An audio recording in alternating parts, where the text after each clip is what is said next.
Corría el mes de diciembre de 2019 y mientras en todo el mundo se respiraba el típico ambiente festivo de la temporada navideña, un misterioso virus estaba acabando con toda una pequeña población en China. En cuestión de días el virus se propagó por todo el país asiático y para finales de enero de 2020 ya era una amenaza para todo el mundo. La pesadilla que vino después seguro la tendrás muy marcada en tu memoria. Pero más allá del COVID, otras pandemias a lo largo de la historia han puesto a prueba las habilidades humanas para ganar la batalla y conservar nuestra existencia. Es por eso que hoy, en Historiografiando, viajamos poco más de 100 años en el pasado para descubrir los 10 datos más espeluznantes de la gripe española de 1918. Número 1. La influenza emergió de las trincheras de la Primera Guerra Mundial. Y es que durante este conflicto bélico en la base militar Fort Riley de Kansas en Estados Unidos ocurrió uno de los primeros casos conocidos de la gripe española. Las condiciones de hacinamiento y falta de higiene en las trincheras crearon el ambiente perfecto para que el virus se propagara rápidamente. En una semana habían ingresado al hospital 522 hombres aquejados de la misma influenza grave.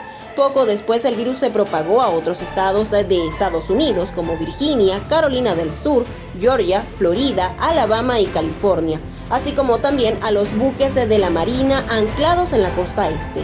Lo curioso fue que la gripe parecía atacar principalmente a los militares y no a los civiles, lo que contribuyó a que el virus no fuera una gran preocupación en aquel momento. En mayo de 1918 la gripe cesó en Estados Unidos, pero los soldados ya afectados por el virus incubaron la enfermedad durante su viaje a Francia, donde el virus explotó y atacó a las tropas aliadas y a las del Comando Central, provocando muchas muertes y sufrimiento.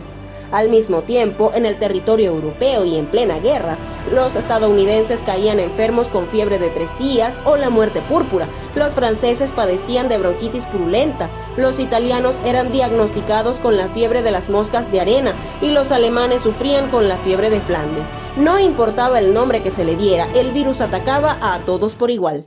Número 2. Se llamó gripe española porque España informó abiertamente sobre el virus. La gripe española recibió ese nombre de manera equivocada debido a la censura de guerra durante la Primera Guerra Mundial.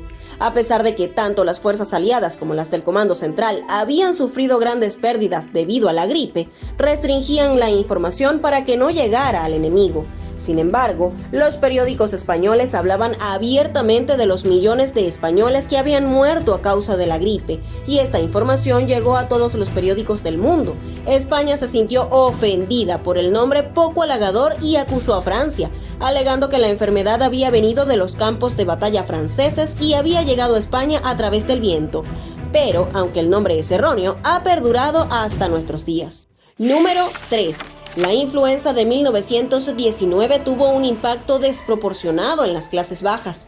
La enfermedad se propagó hacia Noruega, hasta China, hasta la India y hasta Nueva Zelanda, afectando incluso a los habitantes de las islas. Con el tiempo, el virus viajó a los rincones más alejados del mundo a bordo de barcos y trenes. Se propagó por todo el Caribe, Filipinas y Hawái, destruyendo vidas y comunidades enteras. La epidemia hizo estragos en Puerto Rico, pero sorprendentemente apenas tocó a la zona del Canal de Panamá, uno de los principales puntos de cruce del mundo en esa época. El vapor Harold Walker fue tildado como culpable de haber llevado la gripe a Tampico, México, pero lo cierto es que en solo 4 meses el virus había dado la vuelta al mundo y regresado a las playas de los Estados Unidos. En los meses de invierno de 1918, la segunda y la tercera olas de la gripe española arrasaron con los Estados Unidos, afectando no solo a los militares, sino también a la población civil. Las tribus indígenas de Alaska sufrieron enormemente, algunas perdiendo a la mayoría de su población adulta. Las grandes ciudades como Nueva York y Filadelfia también se vieron afectadas, con miles de personas perdiendo la vida en cuestión de semanas. La gripe española tuvo un impacto devastador en todo el mundo, cambiando la forma en la que la sociedad se enfrentaría a las enfermedades infecciosas en el futuro. Número 4. No había suficientes médicos y enfermeras para atender a tantos pacientes que requerían tratamiento. Durante la epidemia, la atención médica escaseaba muchísimo porque muchos médicos y enfermeras estaban ocupados atendiendo a los militares que luchaban en la guerra. En muchas ciudades había demasiadas personas enfermas y no había suficientes médicos para atenderlos a todos. Las enfermeras se convirtieron en la única ayuda disponible para la gente enferma y los médicos restantes. Algunas de estas enfermeras eran muy jóvenes y no tenían experiencia ayudando a los pacientes. Muchas de ellas se encontraban con situaciones extremas que parecían haber sucedido en la época de la peste en el siglo XIV.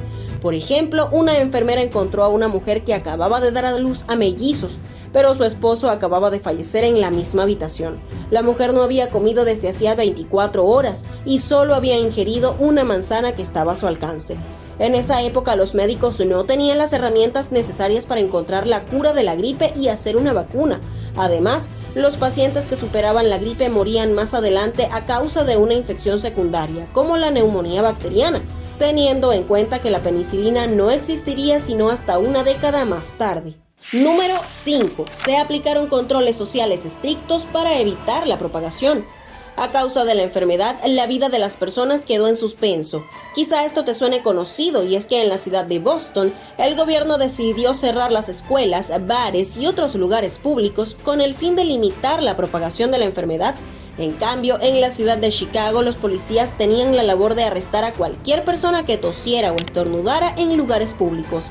La escena de desesperación que vivían muchas familias era realmente dura, especialmente aquellas que habitaban en los barrios más pobres. Muchos hogares no tenían ningún adulto sano que pudiera preparar comida para la familia, y en algunos casos tampoco había comida porque la persona que sustentaba económicamente el hogar estaba enferma o había fallecido. Número 6. Tuvo brotes iniciales que fueron seguidos por oleadas posteriores más graves.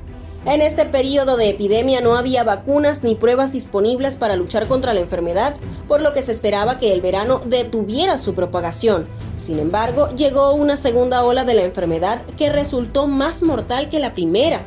En España, esta segunda ola coincidió con la vendimia y otras celebraciones, lo que provocó un aumento en los casos de contagio. La pandemia también se propagó durante el siguiente invierno y en algunos lugares de España incluso hubo una tercera ola temprano en 1920. La forma en la que se vivió la pandemia dependió en gran medida de la información y formación de los especialistas de cada país, así como de los intereses políticos. Además, la epidemia se solapó con la Primera Guerra Mundial, lo que provocó otros desafíos y factores en diferentes partes del mundo. Aunque se sabe mucho sobre cómo se vivió la pandemia en Occidente, hay muchos lugares en el mundo en los que todavía no se conoce bien la experiencia de la población. Número 7. Muchas veces la epidemia terminaba en casos graves de neumonía que causaba la muerte en cuestión de horas. Parte de lo que dejó perpleja a la población y profesionales del momento fue que la epidemia atacó principalmente a adultos sanos y fuertes. La causa de la enfermedad se encontraba en el tejido de los pulmones, que al ser observado al microscopio, revelaba que las células de los alveolos, que debían estar llenas de aire, estaban saturadas de líquido, lo que provocaba que las víctimas se ahogaran. Este trágico proceso comenzaba cuando las personas presentaban manchas color caoba en los pómulos, un signo temprano de la enfermedad.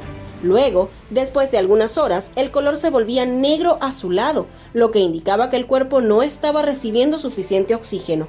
En medio de todo esto, las enfermeras tenían la difícil tarea de triaje entre cientos de enfermos. Una de las formas en las que hacían esto era observando los pies de los pacientes. Los que ya habían desarrollado color negro azulado en los pies se consideraban desahuciados y se apartaban para dejarlos morir. Número 8. Los familiares de las víctimas tenían que cavar las tumbas de los fallecidos por sí mismos. En muchas de estas ciudades la cantidad de cadáveres llegó a ser tan grande que se agotaron los suministros de ataúdes. La situación era tan desesperada que algunos tuvieron que recurrir a convertir los tranvías en coches fúnebres para satisfacer la demanda. La situación en las empresas funerarias era caótica. En algunos casos, los cuerpos de los fallecidos se dejaban en la casa por varios días, porque las funerarias privadas estaban abrumadas de trabajo. Además, algunas empresas se aprovecharon de la situación, elevando los precios hasta 600%.